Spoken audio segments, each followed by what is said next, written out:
شروع اللہ کا نام لے کر جو بڑا مہربان نہایت رحم والا ہے۔ یہ ایک سورہ ہے جس کو ہم نے نازل کیا اور اس کے احکام کو فرض کر دیا اور اس میں صاف صاف آیتیں نازل کی تاکہ تم یاد رکھو۔ بدکاری کرنے والی عورت اور بدکاری کرنے والا مرد جب ان کی بدکاری ثابت ہو جائے تو دونوں میں سے ہر ایک کو 100 درے مارو۔ اور اگر تم اللہ اور روز آخر پر ایمان رکھتے ہو تو اللہ کے قانون کو نافذ کرنے میں تمہیں ان پر ہرگز ترس نہ آئے، اور چاہیے کہ ان کی سزا کے وقت مسلمانوں کی ایک جماعت بھی موجود ہو۔ بدکار مرد تو بدکار یا مشرک عورت کے سوا کسی سے نکاح نہیں کرتا، اور بدکار عورت کو بھی بدکار یا مشرک مرد کے سوا اور کوئی نکاح میں نہیں لاتا۔ اور یہ یعنی بدکار عورت سے نکاح کرنا مومنوں پر حرام ہے۔ اور جو لوگ پرہیزگار عورتوں کو بدکاری کا عیب لگائیں اور اس پر 4 گواہ نہ لائیں تو ان کو 80 درے مارو اور کبھی ان کی شہادت قبول نہ کرو، اور یہی بد کردار ہیں۔ ہاں، جو اس کے بعد توبہ کر لیں اور اپنی حالت سنوار لیں تو اللہ بھی بخشنے والا ہے، مہربان ہے۔ اور جو لوگ اپنی بیویوں پر بدکاری کی تہمت لگائیں اور خود ان کے سوا اور گواہ نہ ہوں تو ہر ایک کی شہادت یہ ہے کہ پہلے تو 4 بار اللہ کی قسم کھائے کہ بے شک وہ سچا ہے، اور 5ویں بار یہ کہے کہ اگر وہ جھوٹا ہو تو اس پر اللہ کی لعنت۔ اور عورت سے سزا کو یہ بات ٹال سکتی ہے کہ وہ پہلے 4 بار اللہ کی قسم کھائے کہ بے شک یہ جھوٹا ہے، اور 5ویں دفعہ یوں کہے کہ اگر یہ سچا ہو تو مجھ پر اللہ کا غضب نازل ہو۔ اور اگر تم پر اللہ کا فضل اور اس کی مہربانی نہ ہوتی تو بہت سی خرابیاں پیدا ہو جاتی۔ اور یہ کہ اللہ توبہ قبول کرنے والا ہے، حکیم ہے۔ جن لوگوں نے یہ بہتان باندھا ہے وہ تمہیں میں سے ایک جماعت ہے، اس کو اپنے حق میں برا نہ سمجھنا، بلکہ وہ تمہارے لیے اچھا ہے۔ ان میں سے جس شخص نے گناہ کا جتنا حصہ لیا اس کے لیے اتنا وبال ہے، اور جس نے ان میں سے اس بہتان کا بڑا بوجھ اٹھایا ہے اس کو بڑا عذاب ہوگا۔ جب تم نے وہ بات سنی تھی تو مومن مردوں اور عورتوں نے کیوں اپنے دلوں میں نیک گمان نہ کیا، اور کیوں نہ کہہ دیا کہ یہ کھلم کھلا بہتان ہے؟ یہ بہتان لگانے والے اپنی بات کی تصدیق کے لیے 4 گواہ کیوں نہ لائے؟ تو جب یہ گواہ نہیں لا سکے تو اللہ کے نزدیک یہی جھوٹے ہیں۔ اور اگر دنیا اور آخرت میں تم پر اللہ کا فضل اور اس کی رحمت نہ ہوتی تو جس شغل میں تم منہمک تھے اس کی وجہ سے تم پر بڑا سخت عذاب نازل ہوتا، جب تم اپنی زبانوں سے اس کا ایک دوسرے سے ذکر کرتے تھے اور اپنے منہ سے ایسی بات کہتے تھے جس کا تم کو کچھ بھی علم نہ تھا، اور تم اسے ایک ہلکی بات سمجھتے تھے، حالانکہ اللہ کے نزدیک وہ بڑی بھاری بات تھی۔ اور جب تم نے اسے سنا تھا تو کیوں نہ کہہ دیا کہ ہمیں شایع نہیں کہ ایسی بات زبان پر لائیں؟ پروردگار تو پاک ہے، یہ تو بہت بڑا بہتان ہے۔ اللہ تمہیں نصیحت کرتا ہے کہ اگر مومن ہو تو پھر کبھی ایسا کام نہ کرنا، اور اللہ تمہارے سمجھانے کے لیے اپنی آیتیں کھول کھول کر بیان فرماتا ہے، اور اللہ جاننے والا ہے، حکمت والا ہے۔ جو لوگ اس بات کو پسند کرتے ہیں کہ مومنوں میں بے حیائی یعنی تہمت بدکاری کی خبر پھیلے، ان کو دنیا اور آخرت میں دکھ دینے والا عذاب ہوگا، اور اللہ جانتا ہے اور تم نہیں جانتے۔ اور اگر تم پر اللہ کا فضل اور اس کی رحمت نہ ہوتی تو کیا کچھ نہ ہوتا، مگر وہ کریم ہے، اور یہ کہ اللہ نہایت مہربان ہے، رحیم ہے۔ مومنوں، شیطان کے قدموں پر نہ چلنا، اور جو شخص شیطان کے قدموں پر چلے گا تو شیطان تو بے حیائی کی باتیں اور برے کام ہی بتائے گا۔ اور اگر تم پر اللہ کا فضل اور اس کی مہربانی نہ ہوتی تو ایک شخص بھی تم میں پاک نہ ہو سکتا، مگر اللہ جس کو چاہتا ہے پاک کر دیتا ہے، اور اللہ سننے والا ہے، جاننے والا ہے۔ اور جو لوگ تم میں صاحب فضل اور صاحب مال ہیں وہ اس بات کی قسم نہ کھائیں کہ رشتہ داروں اور محتاجوں اور وطن چھوڑ جانے والوں کو کچھ نہیں دیں گے، اور ان کو چاہیے کہ معاف کر دیں اور درگزر کریں۔ کیا تم پسند نہیں کرتے کہ اللہ تم کو بخش دے؟ اور اللہ تو بخشنے والا ہے، مہربان ہے۔ جو لوگ پرہیزگار اور برے کاموں سے بے خبر اور ایماندار عورتوں پر بدکاری کی تہمت لگاتے ہیں ان پر دنیا اور آخرت دونوں میں لعنت ہے، اور ان کو سخت عذاب ہوگا، یعنی قیامت کے روز جس دن ان کی زبانیں اور ہاتھ اور پاؤں سب ان کے کاموں کی گواہی دیں گے۔ اس دن اللہ ان کو ان کے اعمال کا پورا پورا اور ٹھیک ٹھیک بدلہ دے گا، اور ان کو معلوم ہو جائے گا کہ اللہ برحق اور حق کو ظاہر کرنے والا ہے۔ ناپاک عورتیں ناپاک مردوں کے لیے ہیں اور ناپاک مرد ناپاک عورتوں کے لیے، اور پاک عورتیں پاک مردوں کے لیے ہیں اور پاک مرد پاک عورتوں کے لیے۔ یہ پاک لوگ ان جھوٹوں کی باتوں سے بری ہیں اور ان کے لیے بخشش اور نیک روزی ہے۔ مومنوں، اپنے گھروں کے سوا دوسرے لوگوں کے گھروں میں گھر والوں سے اجازت لیے اور ان کو سلام کیے بغیر داخل نہ ہوا کرو، یہ تمہارے حق میں بہتر ہے، اور ہم یہ نصیحت اس لیے کرتے ہیں کہ شاید تم یاد رکھو۔ پھر اگر تم گھر میں کسی کو موجود نہ پاؤ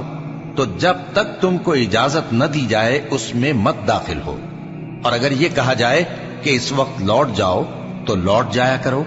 یہ تمہارے لیے بڑی پاکیزگی کی بات ہے، اور جو کام تم کرتے ہو اللہ سب جانتا ہے۔ ہاں، اگر تم کسی ایسے مکان میں جاؤ جس میں کوئی نہ بستا ہو اور اس میں تمہارا اسباب رکھا ہو تو تم پر کچھ گناہ نہیں، اور جو کچھ تم ظاہر کرتے ہو اور جو پوشیدہ کرتے ہو اللہ کو سب معلوم ہے۔ مومن مردوں سے کہہ دو کہ اپنی نظریں نیچی رکھا کریں اور اپنی شرمگاہوں کی حفاظت کیا کریں، یہ ان کے لیے بڑی پاکیزگی کی بات ہے، اور جو کام یہ کرتے ہیں اللہ ان سے خبردار ہے۔ اور مومن عورتوں سے کہہ دو کہ وہ بھی اپنی نگاہیں نیچی رکھا کریں اور اپنی شرمگاہوں کی حفاظت کیا کریں،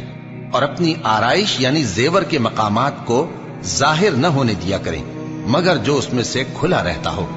اور اپنے سینوں پر اوڑھنیاں اوڑھے رہا کریں، اور اپنے خاوند اور باپ اور خسر اور بیٹوں اور خاوند کے بیٹوں اور بھائیوں اور بھتیجوں اور بھانجوں اور اپنی جیسی مومن عورتوں اور لونڈی غلاموں کے سوا نیز ان خدام کے جو عورتوں کی خواہش نہ رکھیں، یا ایسے لڑکوں کے جو عورتوں کے پردے کی چیزوں سے واقف نہ ہوں۔ غرض ان لوگوں کے سوا کسی پر اپنی زینت اور سنگھار کے مقامات کو ظاہر نہ ہونے دیں،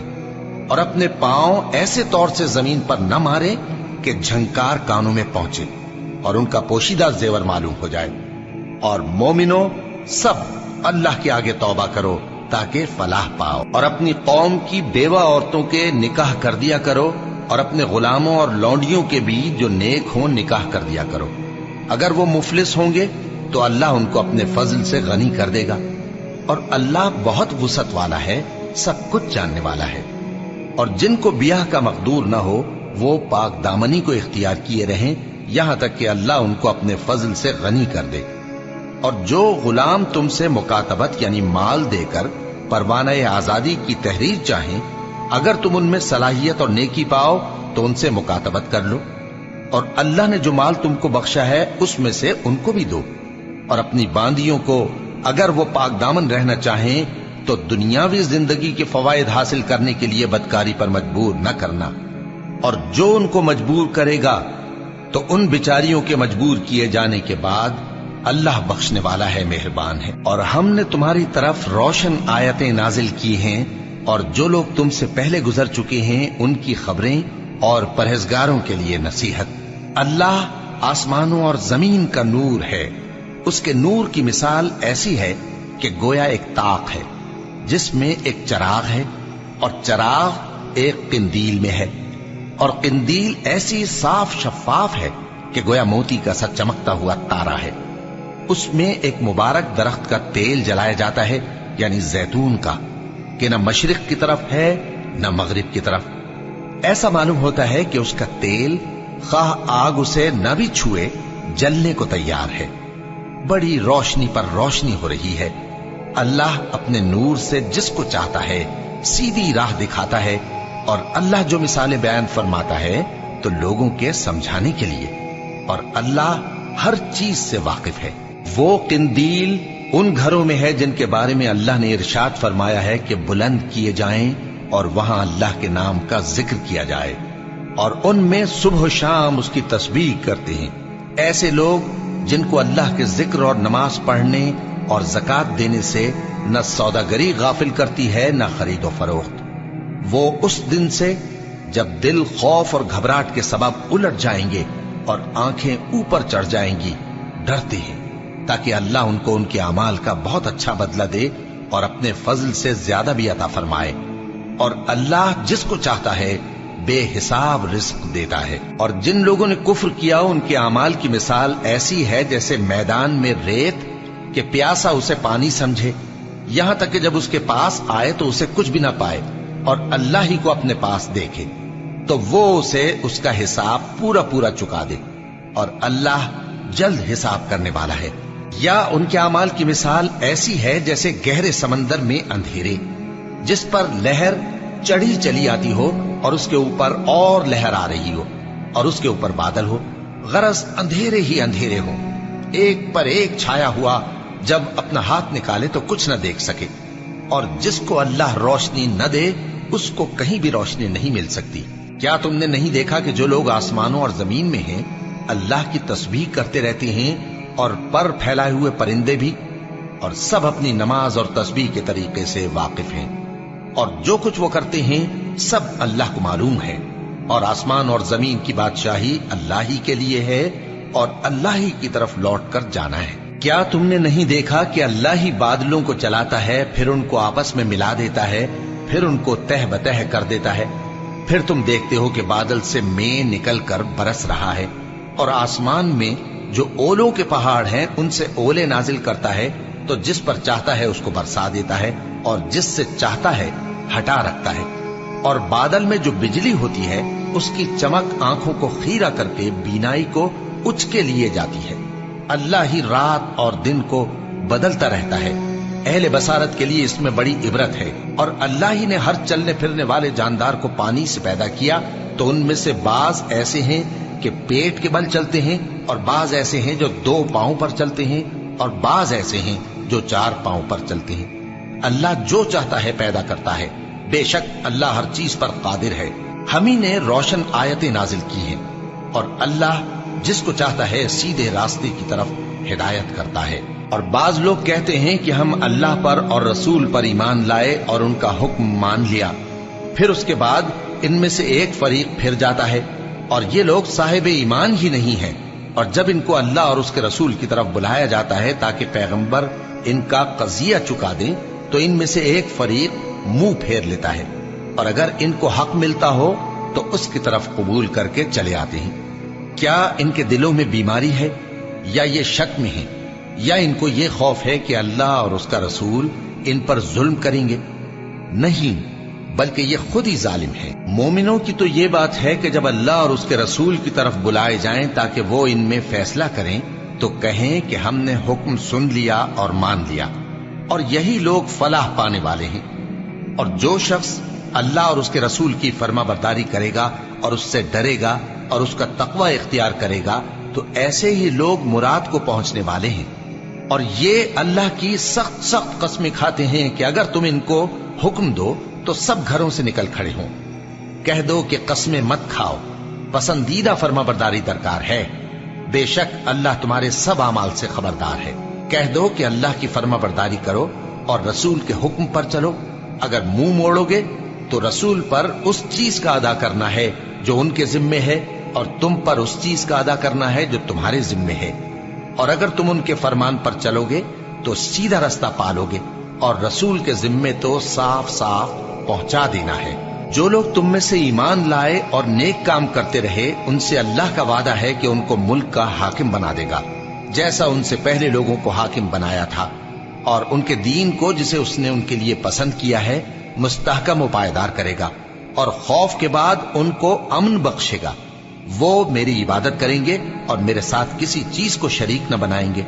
اور جو اس کے بعد کفر کرے تو ایسے ہی لوگ بد کردار ہیں۔ اور نماز پڑھتے رہو اور زکوٰۃ دیتے رہو اور پیغمبر کے فرمان پر چلتے رہو تاکہ تم پر رحمت کی جائے،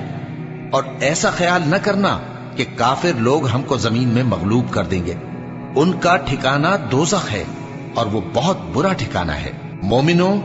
تمہارے باندی غلام اور جو بچے تم میں سے بلوغ کو نہیں پہنچے 3 دفعہ یعنی 3 اوقات میں تم سے اجازت لیا کریں، ایک تو نماز فجر سے پہلے، اور دوسرے گرمی کی دوپہر کو جب تم کپڑے اتار دیتے ہو، اور تیسرے عشاء کی نماز کے بعد۔ یہ 3 وقت تمہارے پردے کے ہیں، ان کے آگے پیچھے یعنی دوسرے وقتوں میں نہ تم پر کچھ گناہ ہے اور نہ ان پر کہ کام کاج کے لیے ایک دوسرے کے پاس آتے رہتے ہو۔ اس طرح اللہ اپنی آیتیں